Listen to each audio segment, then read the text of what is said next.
New day, new watch nga tayo mga bossing. So lagi ka bang tambay sa TikTok live?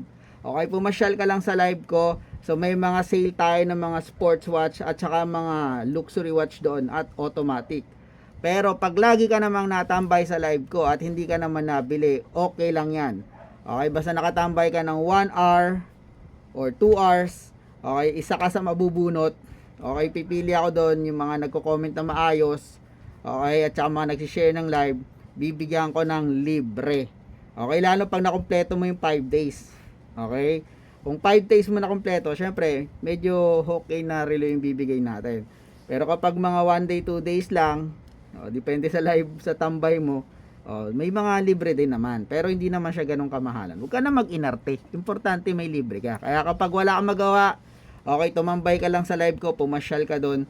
Okay, baka ikaw na isa sa mabunot sa mga free watch natin. Okay, marami din tayong sale doon sa ating live. Okay, pasyal ka lang doon. Go!